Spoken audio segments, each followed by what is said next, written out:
All right, so we're diving back into the incredible mathematical structure of the Quran. In our first look, we followed three completely separate paths, all starting from right inside the text, and we saw how they all, amazingly, pointed to a single, very significant number. We looked at it from three totally different angles. We broke down the properties of one specific word, we looked at a whole group of words that shared a common link, and we even searched for words that had letters from the Quran's very first word. Each time, the math led us to the exact same place. And that place was the number 114. Now, what's so special about that number? Well, it just so happens to be the total number of chapters, or surahs, in the Quran. It's a pretty neat loop. But hey, seeing it 3 times, you could still chalk that up to a wild coincidence, right? Well, that's the big question we're tackling today. Was it just a fluke, or is there something deeper going on? We're going to run 4 more distinct tests, each one a little more layered than the last, to see if this pattern actually holds up. Okay, let's jump right in with our first new test. Think of this one as a search for, you could say, textual twins. We're going to scan the entire Quran for words that share 2 very specific positional traits with the word that held our original anchor letter. So you might remember that our anchor word was the 24th word in the Quran, and it showed up in the 7th verse. So our new question is pretty simple. Are there any other words in the entire book that have that exact same address? So, to be clear, the criteria are super precise. A word has to be the 24th word within its own chapter, and it has to be sitting in that chapter's 7th verse. It's a really, really specific search. And guess what? That search finds only 2 words in the entire Quran that fit the bill. So just like before, we're going to break them down and count everything we can measure.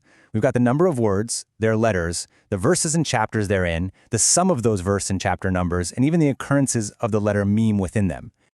So what happens when we add up all 8 of these distinct, measurable properties?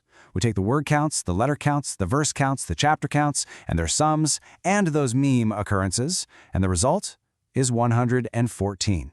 That's 4 for 4. 4 totally separate tests, all pointing to the exact same number. All right, let's move to our next test and add another layer to this. Remember, our original anchor letter was a meme, but it also happened to be the 13th time that specific letter had appeared in the text up to that point. So this opens up a really fascinating door. What if we search the Quran for all the words that end in the letter mim, but also contain at least one letter inside them that is the 13th occurrence of itself? Yeah, this is a much more complex search. This search gives us 5 words, so let's catalog their properties. We've got the counts for total words and letters, as well as unique words and letters. We have the number of chapters and verses they span, plus the sums of those chapter and verse numbers. And when we add all 9 of these distinct properties together, well, you can probably see where this is going. Once again, the sum is exactly 114. Okay, this next test is where things get really, really interesting because it forces us to look at the letters themselves in a totally new way. We're going to take that 13th occurrence idea and just blow it wide open. So, instead of just looking for words ending in meme, we're now searching for any word in the Quran that ends with any letter that happens to be its 13th appearance in the text. This highly specific search returns just 3 words, and these 3 words are the key to our next 2 calculations. For this next test, to see if the pattern holds from a completely different angle, just forget all the previous counting methods. Instead, we're assigning a new value to each letter of the Arabic alphabet based simply on the order it first appears in the Quran. So the very first letter to appear, ba, gets a value of 1. The second new letter to show up, sin, gets a 2, and so on, just like you see in this table. Now we take our 3 special words from that last query. We replace each letter with its order of appearance value from the table we just saw. We're not counting occurrences or positions anymore, just using this new value system. And when we sum the values of all the letters in these 3 specific words, the total comes to 114.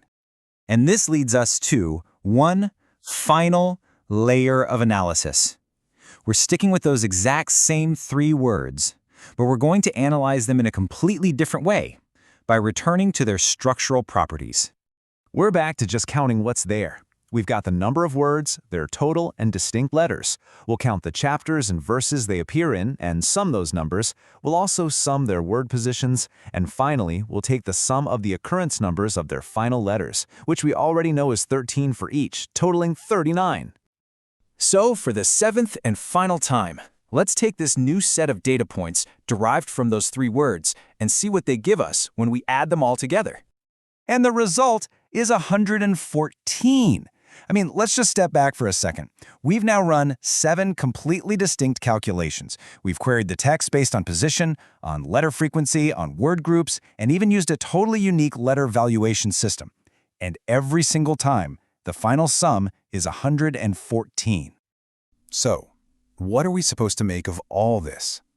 After 7 distinct tests, all anchored in the text, all reproducible, and all leading to the exact same number, how do you even begin to interpret this persistent pattern? You know, the source material for this analysis puts it plainly. The goal isn't to leap to any specific conclusion. The point is that the phenomenon itself, the pattern that keeps showing up in the data, is real. It's measurable, it's testable, and it can be verified by anyone. And this leaves us facing 2 primary interpretations.